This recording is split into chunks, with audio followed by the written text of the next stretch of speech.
Welcome everyone, my name is Steve Weber. Today we are going to be discussing Central Firewall Reporting Advanced, which is now available for the MSP Flex program.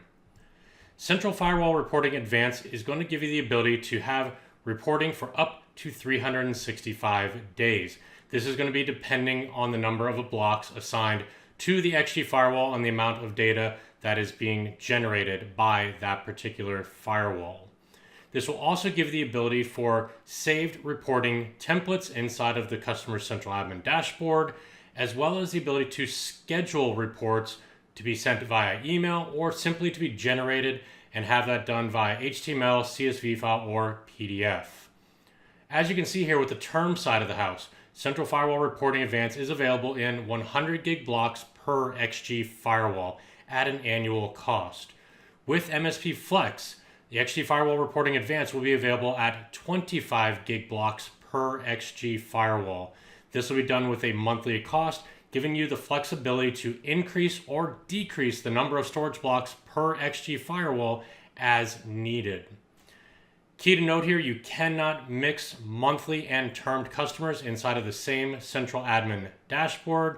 It is also key to note on there that Central Firewall Reporting is only available for XG version 18 and above.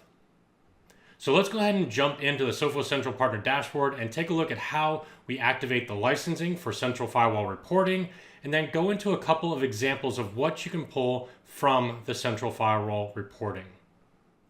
Okay, so at my Sophos Central Partner Dashboard, you'll need to go in and actually change the licensing for a particular monthly customer. To do that, we're going to go to Manage Customer Usage. We are going to select the customer account that we want to change, and we're going to hit Change Licenses. Deselect all of the products that you do not want to change. If you leave those selected and you make a change to those particular licenses, it will make that change for those immediately. Since we only want to affect Central Firewall Reporting, select that only and select Next. Ensure that Central Firewall Reporting Advanced is now selected for this customer. If you have a customer that is wanting to turn off Central Firewall Reporting, you would do that in this exact same section here. If we unselect Central Firewall Reporting Advanced, you will see that there is now a warning indicating that removing the advanced license will set these devices back to the free tier, removing the license and deleting any stored logs and reports for this account. There is going to be no recovery for this. If you select this for a particular customer, it will delete all of the logs and reporting for that particular customer. So use this with caution. So we're going to leave that checked. We're going to go ahead and hit Next. And at this point, it's going to let us know that we are going to be enabling the Central Firewall Reporting. We are making no other changes, and we're going to hit Save. At the bottom right-hand side, we can see that that update was successful. We can now launch into that particular customer. Now that we're in that customer's Sophos Central admin dashboard, at the top right-hand side, you're going to click your name at the top, select Licensing, and you will now notice that Central Firewall Reporting Advanced is available, and you have this link to Manage. So this is going to be a two-step process. You first have to go into the Sophos Central Partner Dashboard and enable Central Firewall Reporting Advanced for that particular customer account. When you create a brand new customer, you will also be given that same option. You then have to go into the particular customer's central admin account and into the Manage field for the Central Firewall Reporting. Once we get into the Firewall Reporting, we can see that we have all of our firewalls now available. Inside here, we can actually select one of our firewalls and increment the license count for that particular device. You'll notice here that it went from 0 to 25 gigs for this particular device. These other ones are still going to remain at the free tier. The free tier is a rolling 7 days of reporting inside of Sophos Central. You can also see here that this particular customer already has a device that is set up for Central Firewall Advanced. You can see that here over by the Advanced tier. The free tier will simply have nothing available. When it is listed for Advanced, you will see Advanced on there. If we go ahead and select save for that particular customer, that will now activate the advanced license for that particular firewall. Now, for this firewall, you'll notice that I do not have the ability to remove that license. I cannot simply come through and remove the allocation for that particular license. To do that, I have to go ahead and go over to these three little dots, and you're going to see the option to convert to free. Essentially, if we want to pull the licensing, the advanced licensing off of this particular firewall, we need to convert it back to the free tier. We'll go ahead and select that. Again, it is going to prompt us with that same warning, letting us know that removing the advanced license will convert us back to the free tier. This will also remove any logs or reports that are over that 7-day rolling window. Go ahead and confirm this. That device is now back to a free tier. We can see here at this bottom firewall, this one has one license currently allocated. So we have one 25 gig block currently allocated to this firewall. If this customer was in need of an additional block of storage, let's say we were getting close to that 25 gigs, you can see here we have the actual usage with the current storage limit. We were getting close to that 25 gigs. We can go ahead and increment that allocated license. You can now see I have 50 gigs available for this particular firewall. It is each individual firewall that is going to have the particular licensing counts. It is not shared across all of the XG firewalls. You will also have an estimated storage. Now, I would recommend that after a few days of running the Firewall Advanced, you come back into the dashboard, take a look at where your current usage is at, probably about 15 days in, and then I would say probably at about 25 days in. Take a look at where your current storage is at. Is the 25 gigs giving you the storage needed, the amount of days required? If you're requiring 30 days and that 25 gig block is only giving you 15 based on the amount of data being generated by the XG firewall, you may need an additional block with that. Now, we do have a sizing calculator on the Sophos.com website. You can absolutely go over there, put in the amount of data for your firewall. You can put in the size of your firewall, and it'll give you the best guess calculation. That will be based on the 100 gig, so you can just divide that by 4. Okay, now that we know how to assign the licenses to the actual XG firewalls, let's go ahead and take a look at a few of the reporting options that we have with the Central Firewall Reporting Advanced. To do that, we're going to go back to the overview. We're going to go to Firewall Management and select Report Generator. Okay, once we're at Report Generator, first thing we want to do is select the particular firewall that we want to take action on. Now, if you have firewalls set up into a group, in this case my lab group with my main office and branch office, I can report on both of those firewalls in that group at the same time. If they are ungrouped, it will be reporting just on an individual firewall, which is what we're going to be looking at here. The ability to go in and take a look at this particular device. Now, the very first report you will get is the bandwidth usage. Now, it is key to remember that these are simply reporting templates. These are not going to be absolutely everything that you need, which is why we're going to go through a quick example on how to drill down and build a report that you need inside of the environment. This bandwidth usage report has quite a bit of data on it. It is designed to show you the amount of bandwidth, where everything is going inside your network, who is utilizing that particular traffic. And we're going to focus on this report here just for a moment, and then we're going to actually modify this report to meet our needs. So if I wanted to go in and add a few additional data fields to this, right now we can see I've got secure socket layer, AMI games, OpenVPN, YouTube streaming. I can see the risk, the category, the amount of traffic and the hits for each one of those websites over the last 24 hours. Maybe I need to have a little bit more information. I don't need to know just the application or the category, but I want to know where is this coming from on my network. What you can do is you can actually hit this little drop down over to the right hand side, and this is going to present you with a column selector. This will be different for every report template. We'll actually go through a couple of these in the examples.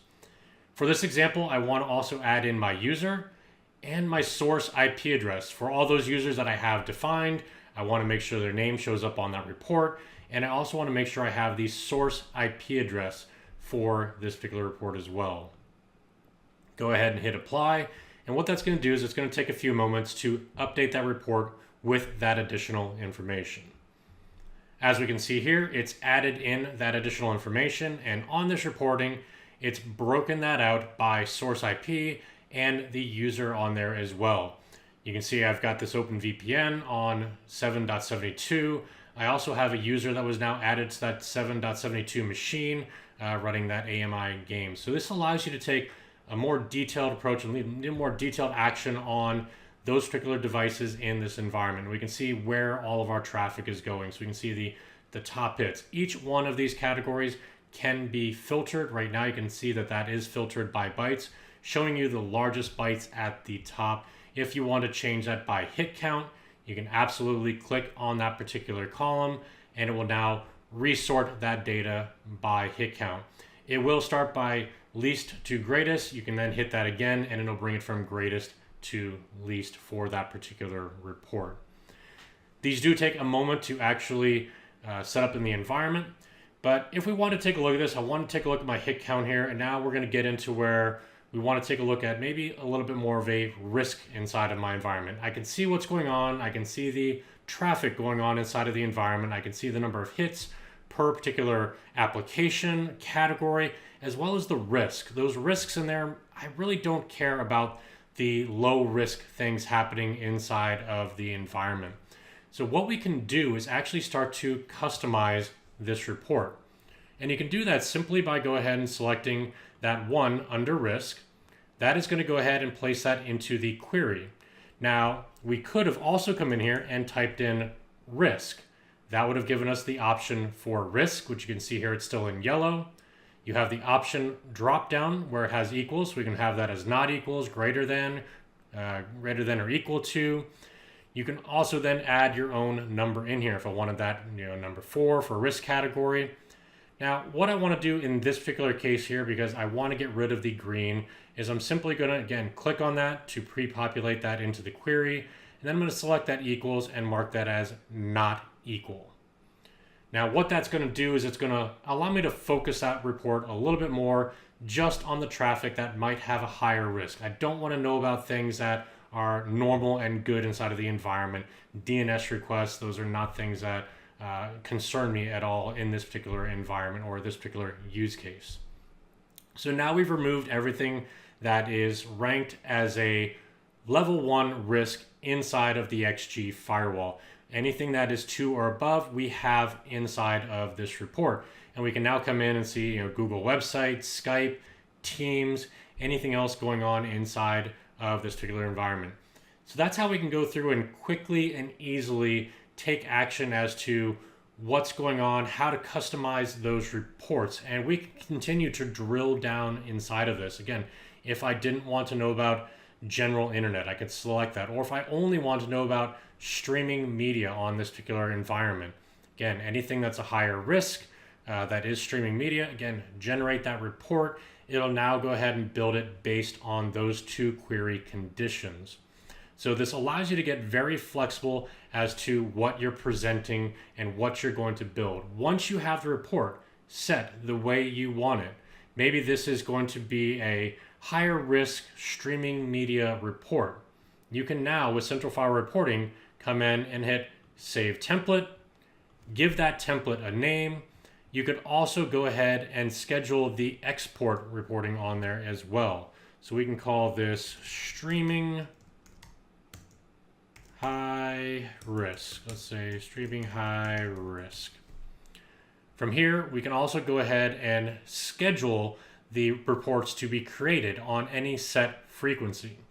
This is going to allow us to create them in Sophos Central as either a PDF, CSV, or HTML. You can have that done daily, weekly, or monthly. You can set the day that that's going to happen on, the time frame that you're going to get on there as well. If you want the last 24 hours, the last 7 days, last 30 days. It'll also give you the ability to send an email link or an attachment to that particular user on this account as well. So it allows you to get very flexible as to what you're going to be doing inside of the environment. If I go ahead and select send an email link, I'm going to export this to another Sophos admin. I can select any other admin inside of both the Sophos Central Partner Dashboard as well as the Sophos Central Admin Dashboard to have that report sent to. The user does have to have the ability to log on to Sophos Central, so they will need at least read access to get into Sophos Central, especially if you're going to be providing them with a link. Okay, so let's jump back and take a look at a few different report options here. Okay, so what we're going to do now is we're actually going to pivot on this particular report. I'm not going to change my report template, but I want to get a little bit of a different amount of information on here, different type of info. So what I'm going to do is I'm going to add a couple of additional fields on there. I'm going to add my destination country, my destination IP address on there, and we're going to go ahead and hit apply. Now all that is going to do is, as well as the risk categories on there, it's going to also give me the destination country as well as the destination IP address. I'm going to go ahead, remove streaming media, and then regenerate this report. Now, while that report is generating, at the top here, you're going to see that the graph doesn't exactly give me a lot of good details. So what we're going to do is we're actually going to change how this graph looks to make this to show us a report of destinations that are high risk, applications that are reaching out to destinations outside of the US. And you'll see here in a second of how we're going to do that. So first, I'm going to go ahead and change this to a bar chart. Once we have this set up as a bar chart, I'm going to go ahead and hit at the top right here, you'll see a little wrench and screwdriver. We're going to go ahead and select that. And you'll notice that I have bytes and application. What we're going to want to do is I want to change that application to destination country. Again, I want a report that shows me the destination countries. Where is that data going to? Now, as you can see here in the report that I had mentioned, we want to see everything that's going outside of the US. So again, the first thing I need to do is I need to build a query around that. So I'm going to come here under United States, select that. Again, over in my query, I don't want information that has to do with the United States. I'm going to go ahead and hit the little equal sign, and I'm going to say not equal. So this is risk not equal to 1, destination not equal to United States, and I'm going to generate that report. Again, this will take a few minutes to build that additional query into the report. And you can now see that I have a breakdown here at the top of where all my traffic is going to. So removing the US out of there, which is the majority of my particular traffic, I can now go in and see, all right, this is, I've got quite a bit of traffic going to Ireland, Netherlands, UK, Japan, France. You can see the breakdown of the particular traffic for this particular XG firewall. And right now, this is anything that is above risk 1. So what if I wanted to, I didn't care about risk 2 inside of the environment. I want to add a few more changes to this. Let's go ahead and change this current option here for risk to be greater than. And we're going to change this from a 1 to a 2. And again, generate that report. So we're going to remove everything that is a 1 or 2 from the report and only see the high risk items inside of there. Now, taking a quick look at this particular report, I can see there's other items that I may not want to report on. I don't see those as particularly risky behavior. I can see Microsoft Teams. I can see Skype. Those are products that I use for business. So I have a couple different options. I can see that there's a category for conferencing. So I could select that category and add in conferencing. If I only want to pull out those particular applications and I didn't want to pull out everything that has to do with that particular conferencing category, I can come in here and select Teams. I can select Skype, and again, mark those from equals to not equal in the environment. And again, all I'm doing at this point is continuing to drill down on the data to build a report that has the actual data that I need inside of my environment. I want to see what connectivity we have outside of the US that is going to these particular locations. What is that traffic? Now, again, on here, I can see I've got Facebook, I've got this QQ website. So I've been able to take quite a bit of data. You can see I've got a lot less countries on here as well: Ireland, Japan, and China. Now, again, here, Facebook may not be something that I'm worried about, but depending on what your policies are as a company, you may or may not want this particular information. Windows updates, probably also something that I can remove from there. This QQ website, maybe this is something I want to go and investigate further. I want to know, what is communicating, what is this particular application or website that someone's going to inside of my environment. I can see the source, I can see the destination IP address, the user, and the destination country of where those are going to. So again, Central Firewall Reporting allows you to go in and customize all of these reports to make sure you can get to the data quickly and easily. Now, as we save those reports, those saved reports will show up inside of the list. You'll see anything that is default from Sophos will have the Sophos logo on there. You can see I already have a saved report with risky destinations outside of the US. I also have another report in here that I built for unproductive users, and this is going to be based off of the web usage report. Taking the same concept in play here, we're going to go into the unproductive users. And you'll see that that query is going to be for category, anything that's not equal to acceptable, anything that's not equal to games or advertisements. And I can now get a very clean, neat report showing me the traffic, the unproductive traffic inside of my environment. Again, from here at this point, if this is a report that I needed to get sent out, I can simply select schedule. I can now choose to keep this as an existing template or save it as a new template, pick the name for that, and I can go in and select my scheduling options. Okay, hopefully you found this information useful. Hopefully you'll be able to utilize the Central Firewall Reporting Advanced for MSP Flex. If you have any questions, please reach out to your local MSP team, and we'll see you on the next video.